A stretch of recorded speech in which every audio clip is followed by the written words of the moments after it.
What's going on, everybody? It's your boy Scott Proctor alongside my guy Matt Morris, per usual. We're back with another episode of Simple Question, but this time we'll have more than one because we got a special guest joining us today. It's an NBA writer and reporter covering the Brooklyn Nets for Nets Daily, Chris Milholen. How we doing, my man? Thanks for joining us. Doing good, brother. How about you? I can't complain, man. I can't complain. Doing well. Exciting time with the NBA playoffs in full swing, but we got to talk about the Brooklyn Nets, the only team to get swept this postseason. It's not something that many people saw coming, considering they began the regular season as a title favorites in Vegas. So I'll ask a very simple question to get us rolling. Chris, how did this happen? Quite simply, what do you largely attribute this painfully early postseason exit to for the Brooklyn Nets at the hand of the Boston Celtics? Well, there's two things in my mind that you can pinpoint this to, right? Lack of cohesion and roster construction. Those are the main two things, right? Because obviously, since this team has been together in Steve Nash's tenure, this team has not had a full stint together in the regular season for more than 5 games, right? Right. So when you carry that over into the postseason like this year, so you had the COVID outbreaks, which obviously was all spread out for 2 players here, 3 players here, and then it added up when they started to have to sign replacement players, right? So you have that, and then you have Kevin Durant's MCL sprain, and then you got obviously Kyrie Irving's absence as well, where he was limited to 29 regular season games. And then when you go into the playoffs with that, and you're going up against a team like the Boston Celtics, whose core has been together for 2-3 years. They're obviously their role players are all in sync. Ime Udoka, former Nets assistant, he had a kind of a vision how he wants his guys to play defensively to lead into the offensive end. And that completely just outplayed Brooklyn, especially when they don't have that lack of cohesion. Then the other end's the roster construction. You could tell that obviously Boston's length and size were completely outmatching Brooklyn. Brooklyn didn't have a lot of too small, no 3-and-D wings. There was really no 3D wing presence. They had Kessler Edwards being in play a lot in the postseason. It was his first postseason, so you could understand that as well. So, those are my main 2 areas. That makes sense. Yeah, Chris, it really does. And to kind of go off of that, it really felt like Brooklyn as a whole had this feeling that as long as KD and Kyrie are healthy at the end of the season, that's going to be the main contributor. So was this really more of Boston playing extremely well, or Kevin Durant and Kyrie Irving just not being enough to carry a team like they kind of expected, or like you saw last season when KD almost, forced Milwaukee out of the playoffs? You got to give respect to the Boston Celtics, right? Because Boston, they were the best team in the second half of regular season, right? From when they went in the All-Star break, a lot of people thought Udoka was on the hot seat. Yeah, it wasn't really it wasn't forging for them, right? Nothing was really going their way. But in the second half of the season, they were all in sync. They were all in tune, like I just mentioned. And, against the Nets, and you got to also look into the stats. Right? Last time Kevin Durant had a postseason that was this rough was against the Spurs. I think it was 2016. And Udoka was an assistant on that staff. So he already had the keys to how it was going to get done, right? So obviously he's in the head chair now. But you also got to remember with the common experience and common history, right? Udoka was on this Nets staff last year as an assistant. So he knows how Kevin Durant gets to his spots, how he kind of functions his game, especially in a group that has no cohesion. It's the same type of elements carried over into this year. And Chris, if I'm not mistaken, Udoka was also this summer with the USA Olympic team, with obviously Tatum and KD as well, right? Patty Mills as well. So exactly. He was there as well. So he already knows what Kevin Durant's capable of, especially in recent play. So I would say more on the side of giving the Celtics credit where credit's deserved rather than Kevin Durant, Kyrie Irving kind of underperforming and not being able to carry a team past the first round. No doubt. We got to talk about Ben Simmons and the saga surrounding, his whole situation. What were you hearing about, how close he was to playing? I know the Nets kind of keep these injuries, especially with their superstars, really close to the vest. But what were you hearing about his possible availability, why he didn't eventually end up suiting up, making his debut for the Nets, and really just kind of how players, people around that facility, that organization kind of felt about the whole situation as it kind of unraveled? Well, we all heard Game 4. That was the main target point. We all heard Game 4. Barring a setback, that was the main emphasis. Right. But when you look at Simmons and especially how the Nets handled it, they couldn't have handled it any worse. That's the thing, because there was obviously since he was brought in, there was no back problems. Everyone thought, okay, was this in the physical reports? Because obviously when players get traded, you have physical reports that indicate whether there's an injury or not, and that could bar a trade. So at that point, even if there was, the Nets would probably take that on, considering how bad Harden wanted out, right? Because if Harden stayed for the rest of the regular season, who knows what could have happened. So when you kind of fast forward to obviously the days where he had the setback, he was ramping up, then he had the setback.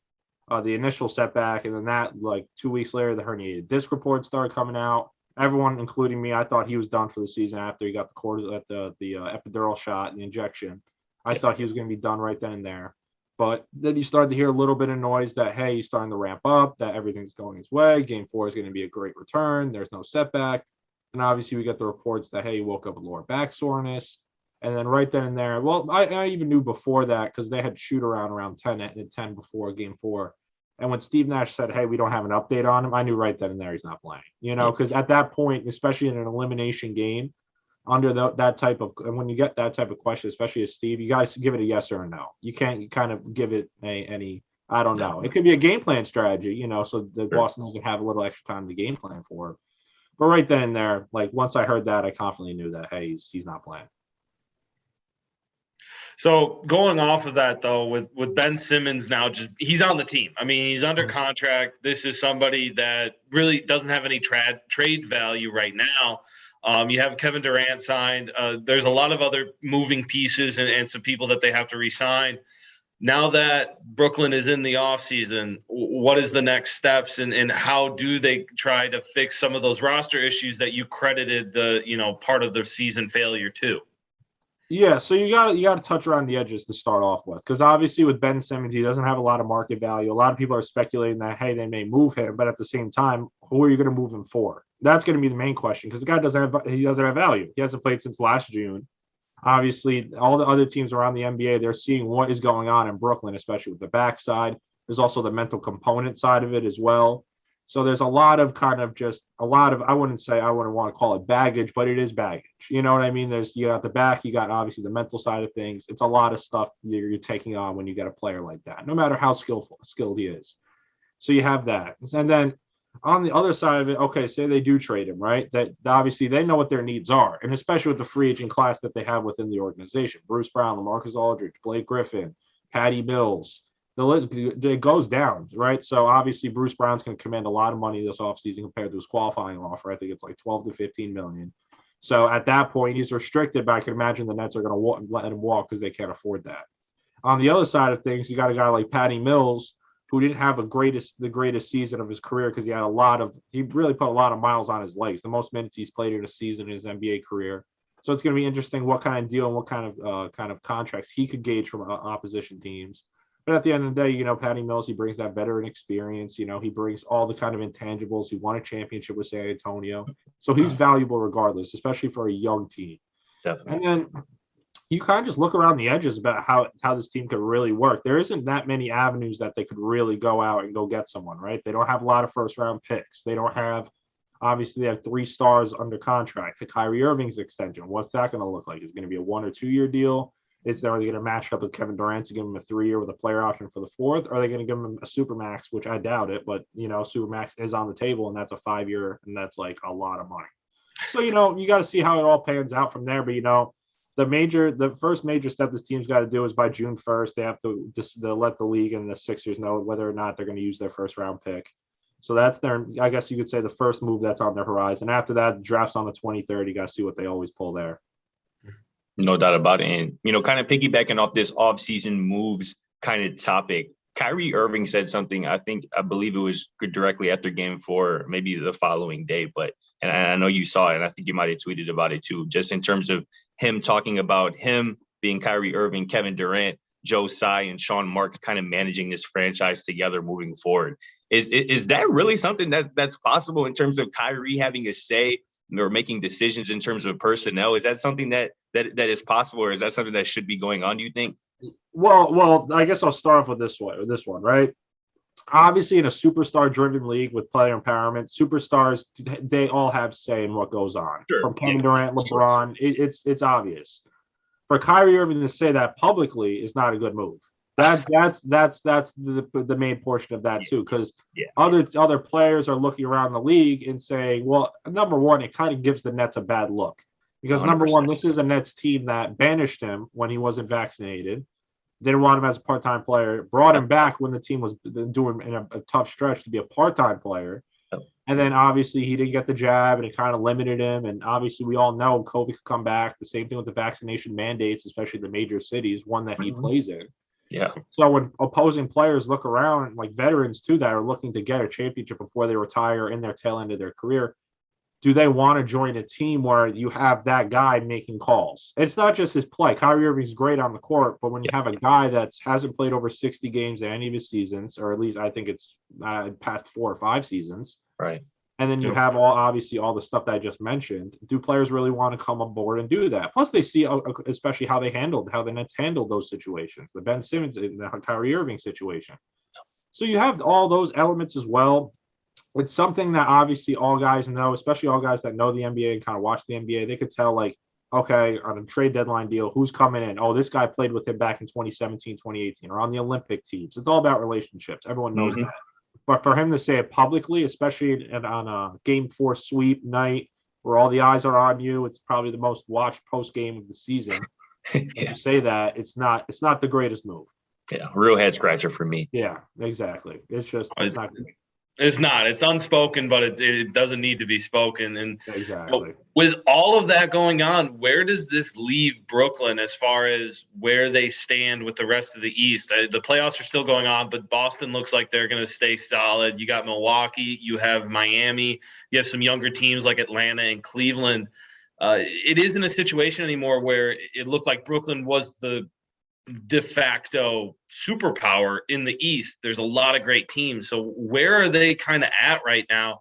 And early predictions, way too early predictions of where you think they might fall next year. You know, it's very hard to say because when you really evaluate the Eastern Conference, especially I guess you say the top 4 teams, right?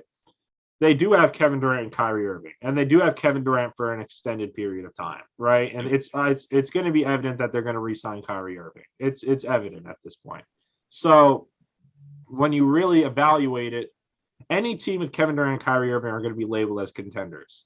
And as we all know, when you looked at everything this team's faced, that's the reason why they were in the 8th seed. It wasn't just their play on the court. You know, if they actually had 20 games together, I think Kyrie Irving and Kevin Durant both had, I think it was 60 games together this season. So there's not a lot.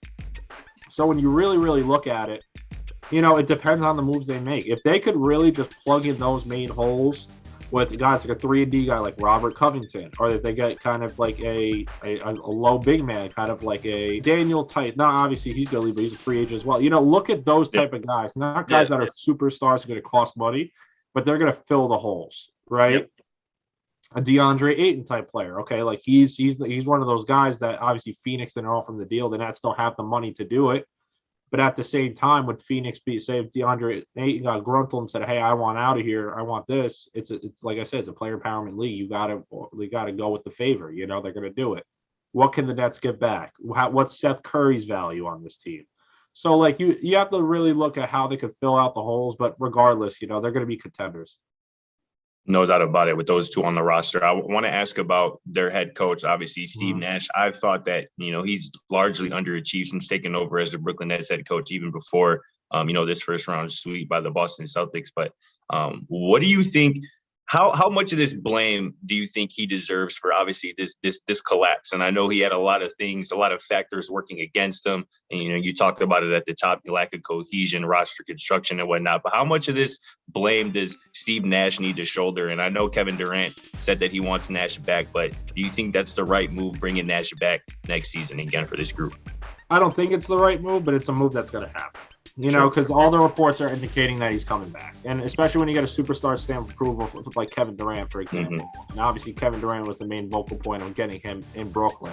Right. It's going to happen. And then when you look at what he was dealt with this year, obviously, like I mentioned, like, you know, COVID breakouts, injuries, you name it. Kyrie Irving, Ben Simmons, disgruntled superstars, you name it. No other coach has been able to deal with that. Like, you know what I mean? Like, if you look at a guy like Mike D'Antoni, Mark Jackson, very old school guys, a lot of like old coaches, you know, they're not going to be able to deal with that.